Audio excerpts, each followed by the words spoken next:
Welcome back to the deep dive. Today we're taking a bit of a hard left turn, really, from psychology straight into physics. Yeah, this is a different angle. We're talking about autism, but probably not in the way you've heard it discussed. Right. I want to start with this comparison that's just been bothering me since I started reading this research. Okay. If you think you have diabetes, you get a blood test, there's a number, it's objective, you break your leg, you get an x-ray, you can see the fracture. Sure.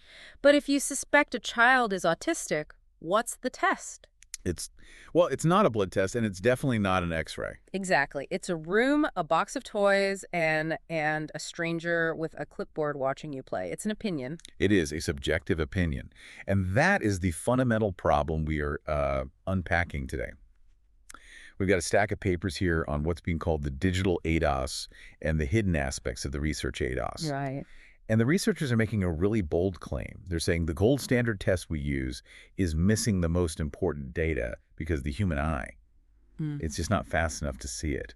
They want to upgrade that clipboard to wearable sensors and machine learning. And theoretical physics. Don't forget the physics part. Right, which that sounds like total sci-fi, but the mission is actually pretty grounded. They want to move psychiatry from, I think he looks anxious, to actual precision medicine. Which is a massive, massive leap. I mean, the core argument in this literature is that we're trying to diagnose a condition that is fundamentally about how the nervous system processes information. Like noise and signal. Exactly, noise and signal. But we're doing it by watching these huge macro behaviors like, did he point at the balloon? These researchers are arguing the real story is in the micro movements, the tiny millisecond fluctuations that happen way below what we can perceive. So it's like we're judging the movie by the plot, but they want to analyze the actual pixels. That is a perfect analogy. And yeah, the pixels tell a very, very different story. Before we get into the sensors and all that, we have to understand the movie we're currently watching.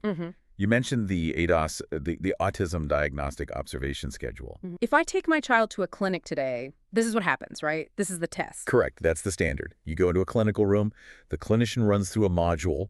It's usually a set of, I think, about 27 tasks designed to create what they call a social press. A social press? That sounds intense. It's just industry jargon. It means a scenario where social interaction is, expected. So, for example, the birthday party task. Okay. They'll bring out a doll, some play food, maybe a candle, and they pretend it's a party.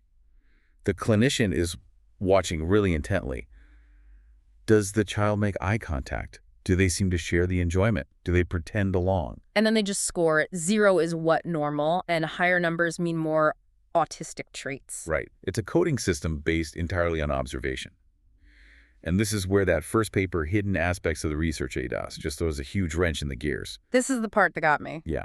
So they analyzed data from the Abide repositories, this huge database, over 1,000 autism records, and they found the scores just don't make statistical sense. What do you mean by that? Like the math doesn't add up. Pretty much.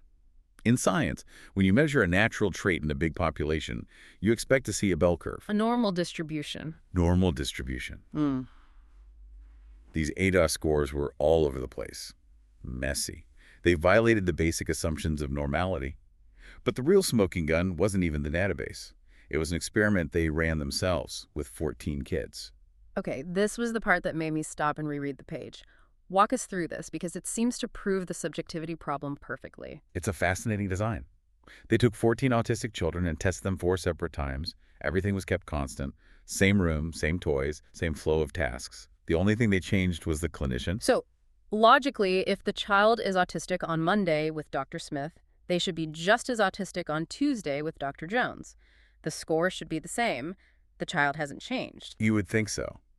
But that is not what happened. The scores, they varied significantly, specifically for things like ritualistic repetitive behaviors. Hand flapping, rocking, that sort of thing. But wait, how can you disagree on hand flapping? I mean, either the kid flapped his hands or he didn't. How is that subjective? You'd be surprised. The paper argues this highlights the naked eye limit. Clinicians are human. They're unconsciously biased by what the researchers call visual feedback. A vibe. Sort of. Maybe Dr. Smith finds a certain hand movement awkward and scores it high. Dr. Jones might not even consciously register it, or might see it as, I don't know, excitement instead of autism. So the doctor is reacting to a feeling as much as the actual behavior. Precisely. The paper calls it contaminating the data. The clinician becomes part of the experiment.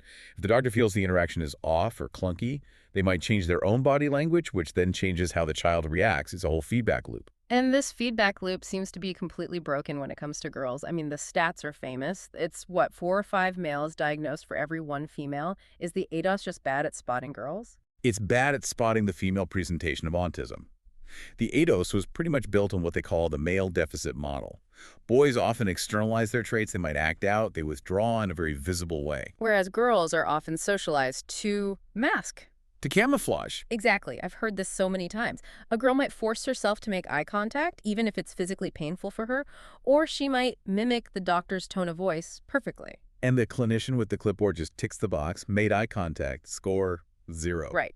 The test sees the behavior, but it completely misses the immense biological cost that girl is paying to perform that behavior. It misses the struggle. Which brings us to the solution, the digital ADOS. This is where we stop relying on the doctor's gut feeling and start measuring the nervous system directly. This is where the sensors come in. The setup they described is actually pretty non-invasive. Think smartwatches, sensors on the torso. But the key isn't what they look like, it's what they record. They capture motion at 128 hertz. 128 times a second. Why? Why that speed? What's happening at 128 hertz that we need to see? That's the frequency where you can catch what they call micro movement spikes, or MMS. Okay. Think of your nervous system like a radio signal. When you wave your hand to say hello, that's the song on the radio. It's big, it's obvious. I see the wave. But underneath the song, there's always static. There's noise. The human eye sees the wave. The sensor sees the static. And these researchers are saying the static is actually the important part. The static tells the truth. They do some pretty complex math here, something called allometric scaling, to basically strip away body size. Right, because a 12-year-old is going to move differently than a 6-year-old just because their arms are longer. Exactly. You have to normalize the data so you're comparing apples to apples. Once they strip away those size differences, they're left with the raw, pure signal of the nervous system. They're basically listening to the hum of the body. And this is where we get into the really heavy concepts. They aren't just looking for, shakiness. They're looking for something they call sociomotor agency. This is the core theory. And it redefines what it even means to be a social agent. Right. Usually when we say someone has agency, we mean, they do what they want. But biologically, this paper defines agency as a balance between two almost opposing forces, autonomy and control. Okay, you have to break this down for me, because to my ear, autonomy and control sound like synonyms. If I have autonomy, I have control. And that's the common sense way to look at it. Yeah. But in this physics framework, they're actually competitors. Let's start with control. In the paper, control is defined by the signal-to-noise ratio. Back to the radio. Back to the radio. High control means a clear signal. If you want to pick up a coffee cup, your brain sends a command and your hand goes right there. It's smooth, efficient, predictable. And low control. Is static on the line.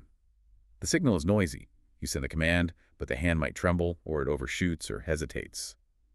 The research shows neurotypical kids develop better and better control as they age. Their signal gets clearer. Okay. But in many autistic kids, that maturation is it's stunted.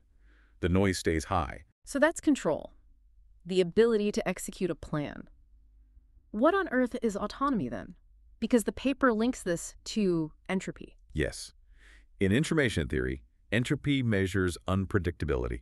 Think of it like a password. If your password is 12345, it has very low entropy. It's predictable. A robot could guess it in a second. So if you're a low entropy human, you're robotic. You're robotic. You do exactly what's expected. You are easy to predict and therefore easy to control. That's low autonomy. Got it. So high autonomy must be high entropy. Correct. Your movements are complex, they're random, and they're generated by you. So if I'm just flailing my arms around wildly, I have high autonomy. In a physics sense, yes.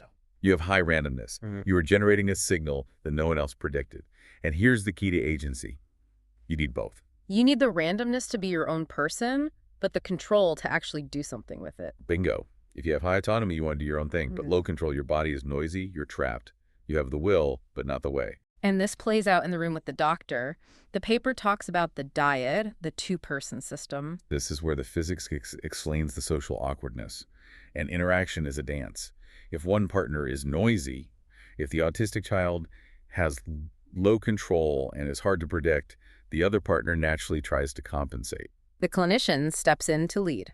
The clinician unconsciously takes over to fix the interaction. They start leading more. They ask simpler questions. They force the child into this narrower and narrower lane. They're reducing the entropy in the room. So the child loses agency, not because they don't have it, but because the adult steals it to make the interaction feel smoother. That's it. The sensors show that the child is often trying to lead, trying to generate their own ideas, but the signal is just getting lost in their own bodily noise. The clinician sees this as lack of social interest, but really it's just a mismatch in physics. That's heartbreaking. It completely reframes the whole idea of a social deficit. It's not that they don't want to play, it's that we don't know how to follow their lead. We just overpower them. So let's talk results. They fed all this sensor data, this noise and entropy, into a machine learning algorithm. Did it actually work? It worked incredibly well. Yeah. I mean, for males, the accuracy was near 100%. The computer could tell autistic boys from neurotypical boys almost perfectly just by analyzing these micro movements. But the real test is the girls, right? We already know humans miss the girls. Did the sensors miss them? No, the sensors caught them. But, and this is the big aha moment, the signature was different. Different how? They used a metric called transfer entropy. Basically, it's a way to measure who is leading the dance, who is reducing the uncertainty for whom. Okay. In the autistic boys, the signal was noisy, chaotic. But the autistic girls, they showed a pattern where they were actually reducing the clinician's uncertainty. Wait, hold on. The autistic girls were making the neurotypical doctor feel more comfortable. Yes. They were exerting a causal influence on the clinician to stabilize the whole interaction. The researchers believe this is the physiological measurable signature of camouflaging. That is wow. So while the boy might be flapping his hands and generating noise, the girl is working overtime to sync up with the adult. She is literally using her agency to conform. Yeah. She's suppressing her own noise to match the doctor's signal. Mm-hmm. The naked eye just sees a well-behaved, quiet girl, but the sensors see a nervous system that is working incredibly, incredibly hard to maintain that sync. It completely validates what so many late diagnosed women say. I'm just exhausted all the time. The physics proves it. You are literally burning energy to reduce the entropy in the room. It moves masking from a psychological concept, she's trying to fit in, to a measurable physiological one. We could actually see the cost on the graph. There was another finding about age that I found really counterintuitive. We tend to think of autism as a developmental delay. But the paper says that autonomy, that randomness factor, it increases with age for everyone. Yes. For both neurotypical and autistic kids, this really challenges the deficit model. As we grow up, all of us become more random. We generate more complex movement patterns. We become less robotic. So autistic kids aren't stuck in childhood. They are developing just like everyone else. They're developing autonomy perfectly fine. The problem is that mismatch we talked about.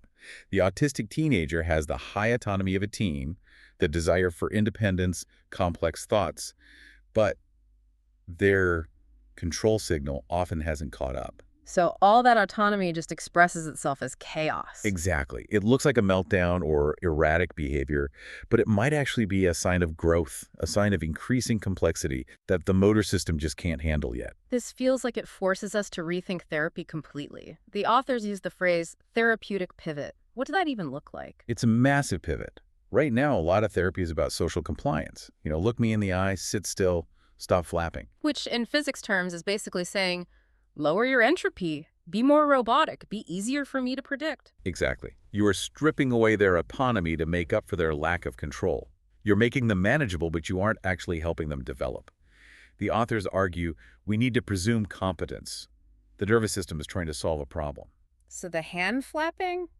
That could be a solution to something? It might be. That repetitive movement could act like a metronome. It might be the child's way of physically dampening the noise in their system so they can focus. If you make them stop flapping, you might actually be breaking their only concentration mechanism. So the pivot is to work from the bottom up. Right. Don't worry about eye contact yet. Work on the body. Work on sensory integration, motor timing, rhythm. If you can help the child improve their signal-to-noise ratio, give them better control, the social agency might emerge naturally. Because they'll finally have the bandwidth to handle the interaction. Precisely. You don't have to teach a human child how to be social. We're social by default. You just have to clear the static on the line so the message can finally get through. This also touches on the medical side of things. The paper mentioned dysautonomia. This is huge. The sensors picked up irregularities in things like heart rate, temperature regulation, reflexes. These are medical conditions, not psychological ones. So what we see as a behavioral tantrum might actually be a physiological meltdown. Well, think about it. If your heart rate suddenly spikes and you can't regulate your body temperature, you're going to act out. Anyone would. But the ADOS just scores that as bad behavior. The sensors reveal it as a medical event that needs treatment, not a timeout. It really seems like this research is trying to reframe the entire conversation from psychiatric disorder to neuromotor conditions. Which is so much less stigmatizing and much more actionable. You can treat a motor condition. You can improve a signal-to-noise ratio. We do have to touch on the warning at the end of the research, though. We're building technology that can literally read agency. Oh. That sounds powerful, but also a little dangerous. It's the double-edged sword of what they call digital phenotyping. The researchers point out that if we can measure agency and predictability through motion, we can also exploit it. The paper actually mentioned that sociomotor agency is a kind of defense mechanism. Think about it. If you're totally predictable, you're easily controlled. If you're random, you're hard to pin down.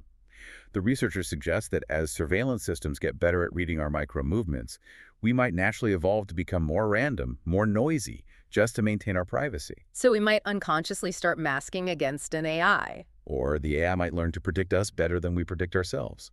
I mean, if an algorithm knows your control signal is weak today, maybe you're tired or stressed, it knows exactly what nudge will make you buy that product or click that link. It's manipulation on the level of your nervous system's physics. That is a chilling thought. But let's bring it back to the present. We're standing at a threshold, moving from the era of the clinician with a clipboard to the era of precision psychiatry. It is a hopeful shift. For me, the biggest takeaway is just validation. For decades, autistic people have been saying, my body feels different, I can't get my limbs to do what I want, the lights hurt. And for the most part, psychiatry has said, that's just in your head. And this research says, no, it's in your data. It's in the microtremors. It's in the signal-to-noise ratio. It is a physical reality. And just acknowledging that is the first step to actual support. It really changes how you look at a conversation. It's not just words. It's a collision of entropies. It is a dance. I want to leave you with a thought to mull over, something that really stuck with me from these papers. They define socially compliant tasks not as just doing what you're told, but as any task that provides a sense of agency. So if we view social interaction through this lens of physics, this balancing act of entropy and control, it makes you wonder, are neurotypicals actually controlling the conversation because we're better at it? Yeah. Or are we just the ones who are more predictable? Maybe the autistic experience isn't a deficit of social skills at all, but a surplus of autonomy that our current rigid social structures just can't accommodate. That turns the whole paradigm upside down. Yeah, maybe that's exactly what we need. Thanks for diving in with us. See you next time.